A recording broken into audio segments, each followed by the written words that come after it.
We're a plant-based meat company. What the hell is wrong with you?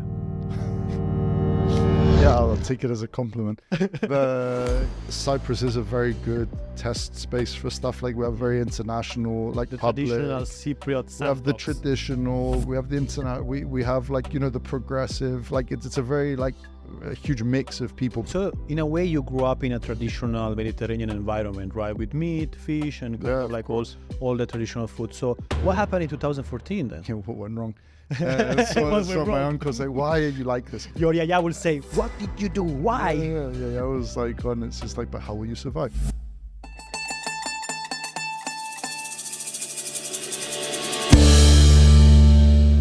Hello. Welcome to another episode of Made in Cyprus, big entrepreneurial journey from a small island. And today with me, we have George Vou from Mighty Kitchen. Welcome, man. Hi, nice to see you again. Again, yes, because there are a few things that you need to know about George. One is that he's a serial entrepreneur. He made 3 startup journey in the past. One was successful, one wasn't as successful, and then the third one is the journey that you're currently on. But also you need to know that he is extremely kind and extremely patient because we already recorded this episode last couple of weeks, but there was some sort of audio video problem. Technical hit. Yeah, it didn't really happen. So this is take 2 of that episode. So thank you problem. for gifting us your time the second time. And hopefully there's not going to be a third one. Yeah. Third time lucky, they say, but hopefully it's second time lucky this time. Right. So Mighty Kitchen, I'm going to make a brief introduction on it and then I'll leave it to you because you're the best person to talk about this. But basically, you are making vegan-based Mediterranean food, so plant-based Mediterranean food, sorry. Yep. And particularly gyros in Cyprus and Greece. What the hell is wrong with you? Yeah, I'll take it as a compliment. We're a plant-based meat company. We started off with one line of meat. So we started off with chicken and we started off with very like regional products, which are applicable in the global market. So like we have like a Greek style gyros. We have a more Cypriot style keftedaki, like a little meatball. We do a shawarma, which is like regional. So we do products which have like a lot of, call it like international appeal, but they represent like the authenticity of like where we're from as well. Amazing. So it's cool. Yeah, that's what we're working on right now. And how did you get to that journey? Because I know that for you was a process of discovery getting into plant-based, right? Yeah. So I guess on the one hand, like for me personally as well, like my last decade kind of background is building companies. So more in the traditional tech space, so web and mobile tech. Before that, my last corporate job was in FMCG, like in fast moving consumer goods, but around drinks. So I kind of ended up like marrying the two and kind of, and like you said, it's a journey, right? Because I had a pretty good grasp before of building, setting up a company, getting started. What are the initial mechanics, the initial levers like I need to pull? But I didn't have a clue of how to make like chicken from peas, right? So like nobody really did at the time. It was a space that fascinated me from when I was in the US and I tried actually beyond in How long ago was that? 2017. Right, so it was It was early beyond in the US and I actually tried it in the first store. It was just worked out. I didn't go on a like pilgrimage kind of there. It just worked out that I was in Boulder in Colorado and it was the first Whole Foods that stocked Beyond. It wasn't only there at the time. But I just, I'd started like reducing my meat and I went to try this product and I was like, oh my God, this is insane. Like taste. And I even got my friends who were regular meat eaters to try and I was like, tell me if that's, and everyone was just, this is good. And it fascinated me. And at the time you already made your personal journey into eating less meat and being more Like plant-based. 2014, I started like reducing first of all, then cutting out other stuff. And by, I think actually 2017, I was fully plant-based. And George, you grew up in UK, yeah? Yeah. But from a Greek or Cypriot family, yeah? Cypriot parents. Tell me about the dinners, the lunches, that type of food that you were having. Was it the traditional heavy charcoal smoke, barbecue and grill meat like here in Cyprus, or how was it? What were you guys eating? On special occasions. Over there, it's more like you keep the traditions, but on like here you do like every Sunday special occasion. Every weekend. So it's like in the UK it's different. I guess it's the roast thing, a bit more in the oven, obviously not too much outdoorsy Sunday kind roast. of stuff. traditionally, like we used to eat very much like in context of the Mediterranean heritage, right? We used to have a lot of stuff like that at home. We used to obviously eat like whatever was around. Like I grew up also in a smaller town, so it was very interesting. Like there's a lot of like Cypriot Greek influence there. And then there's the more traditional, like, UK based kind of takeaways and stuff. But it's interesting you mention it, because I think in terms of food heritage, and I'll be the first to admit, like in England, we're the younger country, but in terms of food culture, it goes back a lot further here in the Mediterranean. So a lot more familiar flavors, richer food culture. In the UK, you have more simple stuff, right? I mean, there's the fish and chips, and then there's the beans on toast. And it's funny because the national food pretty much over there has become like curry, and because it's imported. But this is what's interesting about what's happening now. Like 20 years ago, you go to London, it was like London's always been good for food, but it was always like steaks and it was burgers and now it's like, a hotbed of so many different like cultures, ethnicities kind of thing, like doing their food over there. So yeah, it was great. It was interesting for me growing up there. I've been in Cyprus for like a long time now anyway, doing my thing over here. But like also it helps me having, like you said, we're in Greece, we're in Cyprus now. We birthed it here, like the authenticity was from here. But now we're in the market in the UK, we're in the market in the UAE. We're working on this like exporting. I always call it like what our grandparents, uncles kind of did 50, 60 years ago. They took the native culture and pushed it out.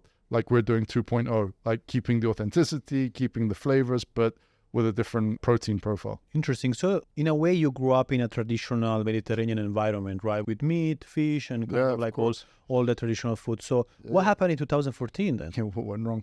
So my uncle's like, why are you like this? Your yaya will say, what did you do? Why? Yeah. I was like, and it's just like, but how will you survive?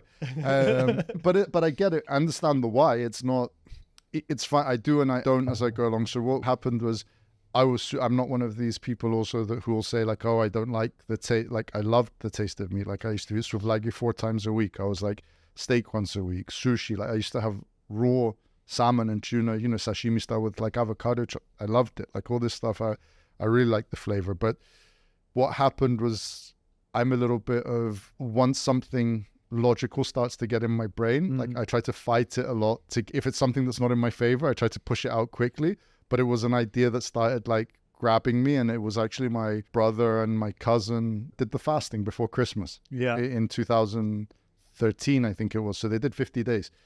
And they were like, on Christmas, they were like, I'm not going to eat meat. I was like, why? Why would you not eat meat? It's like, I can imagine the reactions. And I thought, why were you? And they said, I feel good, because it was one of the first times as well he did the fasting and did it. It wasn't just bread and stuff. He was like structuring his meals. He was training a lot. And he was like, I feel better. I said, how do you feel better? And he was like, muscle recovery feels a bit better. I feel a bit fresher. I was like, okay, he'll eat meat in a week. He'll eat meat in 2.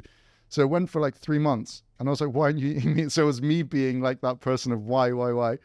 And then in the end, we had a chat and he said to me, look into it. Like, you were training a bit now. I feel a bit better. And it was very much about the nutritional side then. It wasn't about the environmental. It wasn't about the animal welfare. It was very like selfish in a way. Yeah. Like about how does it help me? Yeah. And so I was like, screw it. I'm going to I looked into it a little bit. I read especially about this thing about it doesn't inflame you, as much as like inflammable foods such as a lot of the animal products. And so I said, okay, screw it. I'll try it. I was training a bit more. I felt okay, it wasn't like, oh my God, I became, from like a 1 to a 9, like overnight, but it felt good. So I started like reducing, started reading into things a bit more. And then it was like a 3-month process for me. And then I stopped eating meat, after 3 months of reducing. And then I let it go for about 6 months. And then my wife turns around and says to me, what about fish? And I was like, la. The next step. And then it was like, okay, so then I reduced like down to just sushi, and then I got rid of, and it was like, for me, it was a 2-year process of like going fully plant-based and then fully vegan.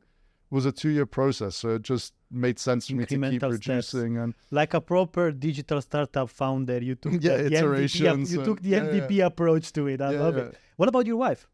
My wife was, so this is a funny story as well, as all these side stories. So my wife was vegetarian for 8 years before she met me. Okay. And we met over souvlaki shaftalia.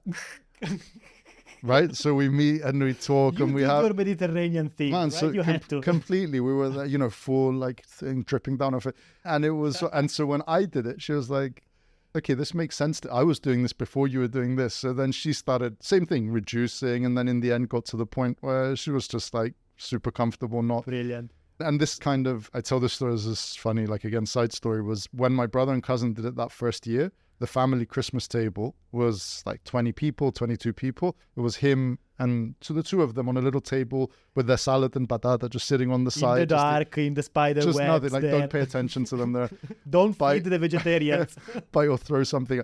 By year 4, the table was split, you know, in the middle of like, you know, veggie, vegan with, and it became something, you know, like in friend groups as well. It's like that now. But the interesting thing is, again, like, so going to the company, like of why this also fascinated me as a space is it's not about necessarily being vegan or vegetarian. Like there's a huge growing cohort, let's call it, which is the reductionist, the flexitarian. And it's basically just like, it's a fancy way of saying like conscious eating, like you're aware of the impact that your food has on whatever is dearest to you, right? It might be animal welfare, it might be environmental, sustainability issue, feeding 8 billion people, whatever it is for you. We're seeing an increase in that. So we have products, like our products are marketed to the mainstream because the idea is for you, whether you don't eat meat every day or whether like once a month you just want a gyro that has, instead of like, you know, 8-9 grams of protein, you want 20 and you want a lot less fat. Like we can give you that. We can give you the flavor. We'll give you the taste. You'll feel good about yourself and we're there for you. Like this is the concept. So yeah, incredible. So you started the journey 2013 and 2014, and then kind of like took you 2 years. And then when did you decide when the idea came? Okay, there isn't enough alternative. I want to create a better product. I want to do something about it. So it started internally, right? And then how do you externalize that into an actual food tech company? Yeah, by messing a lot of things up, you know, experimenting and stuff. So like I was on the back end of. After the US, we were there like with one of our companies. We built a company over there and then came back to Cyprus. And by 2018, like the idea intrigued me. We'd stopped working on the previous company with my co-founders. I started doing a little bit of like side work, consulting work, just figuring out what the next step was going to be. You were in the limbo, isn't it? From one island to the other. And it was the first time in, I think, 6-7 years, I'd sat down and said, okay, like what do you want to... And then the funny thing, I was doing my personal planning on Gyro at the time. It makes no sense, right? But because we were using it... Entrepreneurship really screwed you up. Because we were using it in the... I was like, okay, I'm going to structure my task. And then like obviously went to something more simple after a month of like realizing I don't need half the stuff. But the point is like I pushed myself into that journey and I used to listen, I still do actually like Jason Silva on YouTube, Shots of Awe. And I love his like a little bit of a, I don't know, like a psychedelic rant, but he like expresses things very eloquently. He also name drops a lot of people that influences him. And at the time he said something about this guy, Stephen Kotler, who wrote this book called The Rise of Superman. And he talks about how far can human potential go and how far do you push yourself. And he also wrote an article in Forbes at the time talking about finding your passion, like what's the best way about finding your passion. And so started reading this article and I thought it's great because I'm in that discovery phase. I wanted to see what he had to say. And he talked about mapping out, you know, causes that you're passionate about, like pitching up your skill set. Where do you want to allocate your time? And basically creating like this Venn diagram of, look, I'd love, you know, nobody wants cancer in the world, but in terms of my skill set, that's not a problem. I can personally... It has to be relevant, applicable to what you can do, right? Exactly. And so even with this at the time, I was like, okay, I can build companies, but I don't know how to make something. I was actually leaning towards, at the time, I was thinking about web-based marketplace kind of thing. Like I was a little bit like in the... It wasn't like deep tech, but I thought there's space for this now. Then I kind of said, okay, this is amazing. Like I tried Beyond stuff before. I said, this is amazing. Where's the gap now? And I felt the gap was like, there was like sausages and burgers, which is a lot of like, technologically, it's like small pieces of protein coming together. Whereas I felt like there was room then, what's the next step? It's like more whole muscle, like chicken pieces. Started trying to read, to understand. And there wasn't a lot of like literature around it. And again, I'm not a biochemist. I'm not a food scientist. And so my goal was to find a co-founder, you know, but at the same time, not be stagnant. I pitched up to, did a lot of LinkedIn networking, managed to get the attention of a few like really good people in the space, managed to hire a consultant for a few months to build an MVP of something which wasn't in the end the MVP that we built off, but I was learning. So that was what was important to me. I was just like, utilizing my time to learn like for me to build a project plan as such, and to know what I'm looking for in people, in resources. I needed to know what I'm talking about. So that was a good 4 or 5 months. And then it became like 2019 where I was going hardcore on the co-founder angle. So I need to find it. I'm obsessive with this because I worked with, I had really good teams in the past. Yeah. I think the one-man band, like the one-person show, it can be done. It's very rare.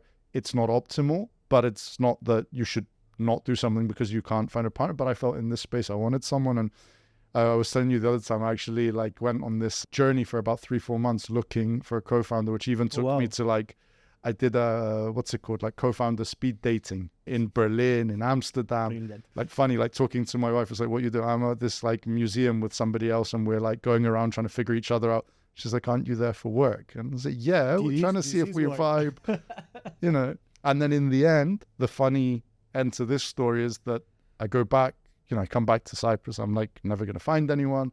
And then again, wife goes, what about Luisa? And I was like, who's Luisa?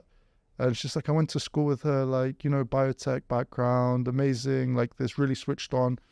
It's like, why is this just coming up now? So she introduces me, we sit down, we have a few like coffee sessions, planning stuff out, and she got super intrigued by it. Again, probably 100 people in the world at the time who knew what they're talking about. She super switched on, had a skill set, but was going to go through the same discovery rabbit hole as me. And we went down it. That's how the process started. And that's a very simple story, isn't it? I know someone. Yeah. It's like go all around the world. It's like, there. It's here, next door. Speak to. Love it. Right? It's really good. And in your 2 other startups, were you topic expert? Not really. In the second one, yes. In the first one, it was funny because the first one was a direct, like, when you go through when you rebel against something specifically, I was in FMCG, so I was like running marketing, like international marketing for an energy drink brand. And I felt like I got to the end, again, nothing specific against the industry, nothing. But when I broke it down, and I remember it's very cliche because it's Steve Jobs and Steve Jobs' quotes always come up. But this is his quote that's everywhere when he tried to get Scully from Pepsi to join him. And he said, do you want to come join me and change the world, or do you want to sell sugared water your whole life? Something along the lines of that.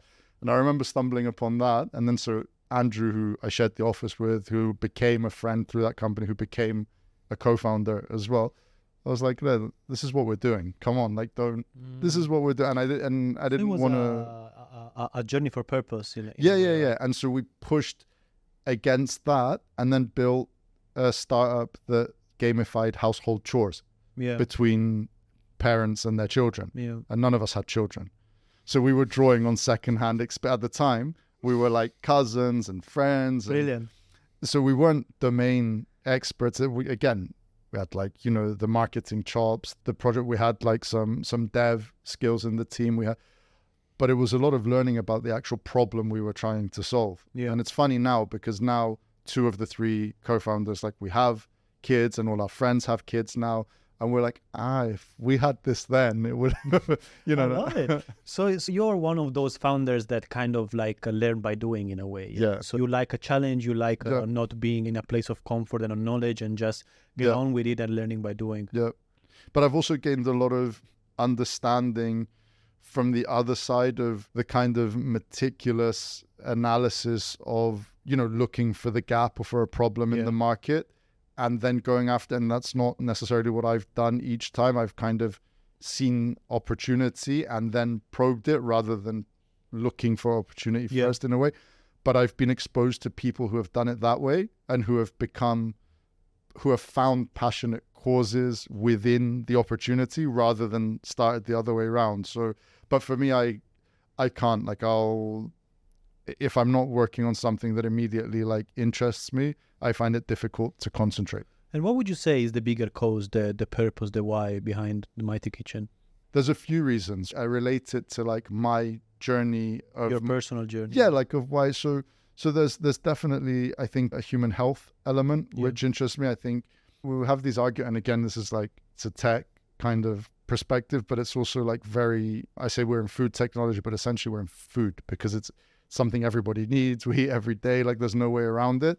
And I think there's a lot of like, online as well, you see a lot of arguments, I would say like extreme kind of one way or another. So now you see the rise of like carnism, like people swear by eating like meat every meal Raw and it's the meat or best. something, And look at the Inuit, and they didn't have diseases, of course, like they all died by 50. But that's a different thing. But also like the other whole, again, I might get shit for this, but like the fully raw vegan thing as well. These are things that might work for some, but I don't think it's a central space to bring people as a mass kind of market and a resource efficient diet. So we talk about the Mediterranean, and this is why I love like the region we're from. We talk about this thing about how our cuisine is great, and like we say, like it's very meat heavy, and it's now. It's not. It wasn't 30 years ago. My great grandparents were in their like late 90s, like all of them when no one got to 100, or like 94 and over. When we did the studies on the Mediterranean diet, when it became like the optimal diet to follow, it was very like legume rich, very plant rich. You had meat twice a month. You had fish 3-4 times a month. You had a couple of bits of dairy, a couple of bits. Wow. And this is 30 years. So this is like, they did these studies in the 60s, I think, like early 60s, that kind of time frame. And we've managed somehow to take that and say now it's different. Like I said, again, eating meat 21 times a week, in every meal versus eating meat 4 or 5 times a week. And the reason why people be like, but you can eat legumes, you can, like, and I'm super, like, eat your lentils, eat your legumes. Where we are is where you demand like the same profile, like the same nutritional, like the same, and it's about the macros. It's like protein. We also have like fiber though, which traditional meat doesn't have in there. We give you like for the same calories, we give you less fat. So the idea is you want to just reduce or you want to cut out, we've got a product for you. Nice. I'm not going to chase you to cut out. You want to have your sort of low one. So I prefer you don't, but it's not my business. Our business is giving you options along the way. And so where it correlates to the overall mission, like with the why from IT, is like you have the human health, you have like the animal welfare part, which by default, it's also a hygiene thing, by the way. When I say animal welfare, it's not like a lot of people from the vegan perspective, it's like, obviously not so many animals being needed to be reared and slaughtered, but it's a hygiene thing. Factory farms are like for a large part disgusting, like horrible sanitation, like issues in factory farms. So if we reduce demand for that, then you probably don't get rid of all meat, but you have more sustainable, smaller farms that are able to be maintained in such a way. And then you also have the environmental side again, like the energy outputs needed to produce, a lentil or a pea, and then convert that pea into something like what we're doing versus having one thing on this as well. It's very nice. Like we look at like what's in front of us and we say, meat can be sustainable because it's all grown there and you can slaughter and you can, but a lot of we don't realize how like fucked up our food system is because we import like, we still have things like live imports. So you have animals on a ship coming over from like Africa, from China, from wherever to come and land in a port, whether it's in Cyprus or it's Greece or it's in the UK, to be slaughtered for use as a local product. Like there's a lot of stuff. Yeah. So we want to tighten up that loop, right? And again, it's not by being like, we're not forbidding any, we understand like, the world is very like dynamic. We're not going to be able to control any element, but our why is to impact those kind of 3 areas and create a best case scenario. What I particularly like is the aspect and the choice of, from your storytelling point of view, to be there for the people that are kind of getting ready versus being a crusader and pointing fingers, right? We can't do that. It's not our job to do that. I think it's, again, kids growing up, when you were told like, no, you can't do that. It's very different from being told, hey, that's probably not the best thing and this is why it's not. I always used to take arguments like that a lot better than being told not to. Don't talk. Why not? Don't talk. Like the, in class, like you kind of... it makes sense. Tell me about the local perception and what type of faces and arguments you're getting specifically locally here in Cyprus. It's very different now to like how it was even a couple of years ago when we started. It was like, look, again, it's the argument that Cyprus is a very good test space for stuff. Like we have very international, like the public, traditional Cypriot sandbox. We have the traditional, we have the internet, we have like, the progressive, like it's a very like a huge mix of people. But I think, like you said, from the traditional element, like, you know, the first time I kind of said in a family setting, like the older people was like, what? Like, there is something I need to tell you. What Sit down. And then it's stuff like, you know, is George okay? Like, what's wrong? Why is he? Because this all starts with like, why is he not eating? So like, oh, now look what he's doing. You know, now he's doing this thing. Is he okay? Like, is it time for an intervention? And it's funny because, like you said, the faces, but even commercially, right? Because we're young in this, like we created a new product in a very fresh category. Yeah. So we had to build the category in a way while we're building the product, like simultaneously. So we also we had to prove ourselves a lot here. And in the more traditional markets, you almost have to prove yourself to, like, commercially for somebody to take you on. Whereas if I bring a can of Coke, you know, or whatever, like a soda to someone and say, look, it's soda. They're like, I get it. Soda sits in drinks. And where it's like, what the fuck is this? You were doing the category design in the same time while doing the product as well. So there was a bit of lack of understanding generally then what the hell this is. For sure there was. And there's still, you know, and it's still this, like, because I think we've talked about this, like, in the past, about food is one of the most emotional, you know, spaces that I've ever, like, come across, because it challenges your identity. You know, and again, it comes back to, like, explaining or offering options versus telling. Like, I remember how I felt when my brother first said, hey, I'm not eating meat. It was very nice. I'm not eating meat because of ABC. And my arguments were exactly the arguments that I hear now. So it's like, why? Animals die anyway. You know, I remember saying that animals die. It's like, do they? Like, in what context? And so it's very uncomfortable to be forced to, like, think about stuff you've been doing as normal for 20 years. And again, I'm not saying I'm right, someone's wrong. Saying, like, to be forced to think about the idea that you might be wrong. And there's so much, like, we even say this in our culture docs, in our brand docs, we talk about, like, how this is, like, integral, like, to our character. You know, we focus on the socialization element of food. So we always say, like, we want to be a facilitator to your experiences, right? So we provide the food. The good times is on you, you know, the conversations you have with friends, the bonding.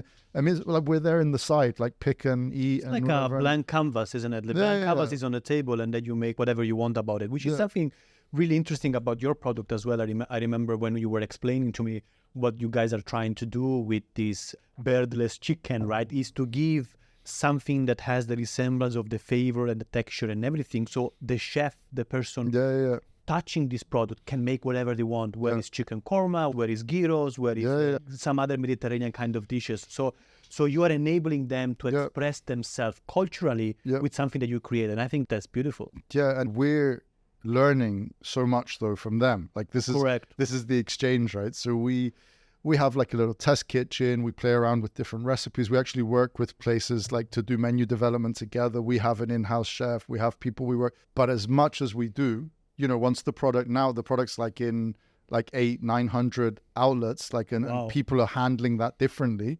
They come back to us and say, have you tried? So, funny story, we used to say this about soup. So we said the only application that it doesn't really work in is soup. So we say, like, it loses a bit of its texture. And then we got a very good, like, friend of ours who's been cooking it for a long time. And she came back and said, by the way, I made vegan avrolemono. And I was like, no, like, how? And then her avrolemono was great by itself. But she's like, I put the chicken strips in. And I said, but doesn't it lose the texture? She's like, come and try it. And so basically, in a traditional soup, you boil the chicken, right? And then you put it in the soup. Then breaks. Yeah. And because it's already, like, our tenderization process is, like, instead of boiling a whole chicken for like 20 minutes, it's like a 2-minute process. So what she did was defrost it. And then just as she turns the heat off while the soup's still boiling, drops the product in, closes the lid, and lets it cook for 5 minutes, like, while the soup's boiling. And it holds the texture really well. I was like, no, you know, it's this revelation. We can suddenly start updating our product documents and saying works in soup, works in, like, a ramen, works in, and that was a learning from her. Brilliant. That was all her. And that's happened so many times with different people. Brilliant. And another journey that fascinates me is that at the beginning you were really struggling to find the production, to make the right texture and everything. It was a constant improvement as well. How hard is it to get to the point that you want it to be? You paraphrased in a really nice way me saying we fucked things up for about a year and a half. You said it.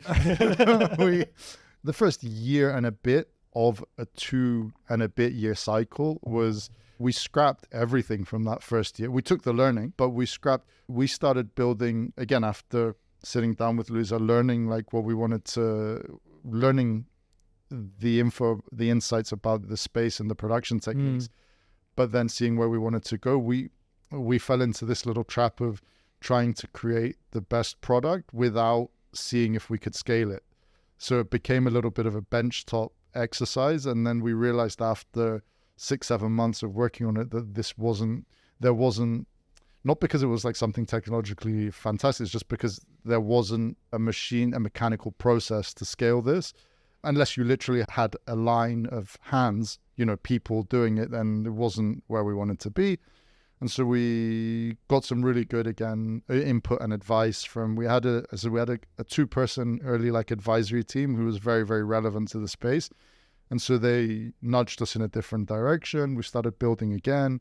And so our process is basically whatever we design in the test kitchen, if it works now, we get it to work at 300-400 grams. And then it goes to a scale up of a couple of kilos. And then it goes to 500 kgs. And then if it works at 500 kgs, there's one final run we do at about 2 tons, but it's 99% kind of done by the time it goes to 2 tons. It was a hard process. Step by step, yeah. It was a hard process to build it that way. And the other thing we did, obviously, was because, so Cyprus has amazing, it's great to have our workspaces here. We have our test kitchen, we have our little lab, we have our desks, and amazing place to work, very attractive. Not necessarily the best place to produce if you're attacking a global market, and it can be done, but there were better places. And by default, the machinery we were using, the cooking process, the mechanical process we were using, there was only really a couple of countries that were like far ahead enough in the industry to be able to facilitate us. And fortunately for us, again, we got the right intros to the right spaces, managed to do a proof of concept. And so we contract manufacturer abroad now so we can reach, a global market. Distribute better as well. I think that's really interesting. And I tried your product because you brought it this time and also the last time. And this time you brought the chicken tenders. Yeah. Really good. The texture is there, the flavor is there, the shape is there. Yeah. How hard was to get to this current stage? Our original product was the one without the breading you tried the other time. So the plain strip. Yeah. That was hard, right? So once we got there, though, the next products were a lot, it was 1.5 years, let's say, to get there. And then it took 2-3 months to get to a new product because the base texture was pretty much built. Achieved, yeah. Yeah, so it was hard. But now there's a big, I joked about this last week. So we now sometimes our distribution partners come to us and say, I think there's a demand, there's a demand in the market for this product. Is it something you guys can?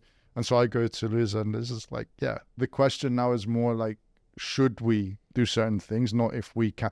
And again, that's not saying we can do anything, but we have the technological knowledge and the base for that is built up to a level where we can do a lot of things now. What's next for you guys then? The big focus is just business development, placements. So we managed to build up, we have very good placement and distribution here in Cyprus. We have something good brewing in Greece, we're present in quite a lot of outlets there. We want to build that more. The UK is building for us now as well. Again, very enormous market, but also with a lot more competition. We're trying to make sure we approach that in the right way and we do a good job. And we, I said, we just got into the UAE now as well. So we're really focused on building the offering to our customers, building the relationships as well, because that's something we also do a little bit differently. We're not heartless kind of pump and dump kind of brand. It's find someone to sell to, then run away and go to the next market. It's we want to cultivate the market together. And it's something that we get a lot of really positive feedback on. And it's, again, I keep saying it's food, right? So it's the personal relationships you build. With our UK distributor, we did that deal over 3 meals. It's not we sat down, we ate, we talked, we discussed, we looked at. So we want to be able to pump, time and effort into doing these deals and expand. And yeah, there's some interesting stuff again from the product perspective that that we can do. But first of all, it's like get it into, remember you said the last time, so now I brought it to you like in a meal setting. The other time I brought it to you from like there's franchises that are doing it in sandwiches now, or there's, so we're working also on that stuff, which is taking the core product and making it into something else. Tell us where we can find the core product then. So if the guys for the listening Cypriot and audience, viewing, mostly for the Cypriot, For the Cypriot audience, there's quite a lot. So we're in over 130 outlets across Cyprus. Is growing like day by day. That's pretty impressive for Cyprus. Yeah, we're in pretty much every retail outlet. So you can find us Alpha Mega and Food House and Metro. Amazing. There's a few. And that's the no unprepared product, right? So that's the make at home kind make of at thing. home. What if I want to order it? If you want to get it ready, like we have, so there's zorpas. It's in a lot of like, the cooked psistaria space. We have Walk in the Box. We have like down in Larnaca, San Pedro and Brewery. We have Velician. We have Grab in La Maison. Starbucks as well in Limassol. Starbucks everywhere. Forgot Starbucks. There's a sandwich in Starbucks. Also, there's a lot of amazing spaces that you can get it. Yeah. Bravo, congratulations. And London, UK? In London, UK, it's in a lot of, so we started with, because there's a crowded market, we started with a niche product for there, which was our gyro. Gyro. And so in like over 100 like kebab shops now around the place, you get like a Greek gyro option. Is it the actual kebab fryer kind of there's place? Those like the small shop, the individual stores as well. We also have in a few like chains, smaller chains, like there's a Midlands-based one called Seavers, which has about 12 shops. There's the Athenian, so we fit really well there. It's about 20 shops around the UK, and they do an amazing job with that. So there's a couple there. We went with Gyro specifically, but we also have some really interesting new stuff brewing there as well. But, amazing. Congratulations for that. It's a really inspiring journey from, again, one of those journeys that makes me really proud to be in Cyprus, and it goes back into the concept mitsia larotsi. It's tiny, small, we don't know it, we can make it, and look how far you guys went in a couple of years. It's impressive. Yeah, it's good. We've got a long way to go as well still, but it was very surreal the first time that somebody bought, the first times that somebody bought the product, and then they'd post it on their Instagram and say, just eat it. And because it's your thing, you're also so like nervous in a way of like what they're going to say. And then as it goes more and more, you stop because the acceptance is there. Then you start relaxing, being, okay, what else can we do for, this consumer group? And it's exciting. It's interesting. And also it's extremely subjective space, food, isn't it? Everyone has a different relationship. And as I said before, it's also the context of the meal that makes up the story, isn't it? Right. So one thing is on the plate, but then it's what happens all around also enhances all that experience. Right? I think one of the funniest things is when we do taste testing and we video it, and you get people to like, try and stuff. And a lot of people just pick up and try, and they're like, oh, what is it? And they say like, it's, or it's a chicken tender. And then we're like, actually it's plant-based. And then no way. It's versus when you tell people try it, it's plant-based. No, I don't eat. It's the biases, right? So they build a bridge, and that tasting is spiked by your internal biases. We had I remember a really funny interaction outside an Alpha Mega where we pitch up. So now in a lot of places where we do taste testing, we pitch up like a little grill, and then we make the gyro and we put it in a little pita and people try it. And so this older couple was going in, and the lady came towards us, and we explained, and he was like, what is it? And our dinner. And we had like one of the cooks that was making it. She goes, come try it. It's vegan. So she said, come try it. It's vegan. I was like, no, I don't eat stuff like that. And then she said, and this Dev is like, don't you fast? He's like, yeah. And it's like, don't you like, you eat stuff that isn't with it. It's like, yeah. And so it was like a negotiation process for him to try. He was like, he has a little bite. So what do you think? He goes, it's nice. And then he puts it down and just goes in. It was, but again, I understand, like, this is that everyone's on a different area of the spectrum. It's like, the Apple adoption curve. Like the early adopters are very small. And then suddenly as you get to that tipping point, then everyone's like, yeah, I always liked that. I just wasn't too sure. And, hopefully we get to that point in this space as well. I love it. Well, George, thank you very much again for giving us your time. Before we let you go, we have two final things. One is, who would you like to see in this show, and who would you like to nominate to be our guest? As I said, I'll stick to what I said the other time as well. Like my ex co-founders, like from my previous few companies, they both have like really interesting stories of their own. So like whether together or by themselves. I don't know, Andrew, Michael, Dennis, Costantino, fun guys. I love them. Like we've gone through a lot of stuff together, but like this is like they have that 5-year kind of a go where our paths like diverge professionally. So there's a lot of interesting stuff to come out of those two. Great, we get them. And what's your joke for us? I remember this I prepared so much for this last time and I bypassed it now. This is take 2. What is it? It was what's Forrest Gump's laptop password? Run, Forrest, run. It's one Forrest, one.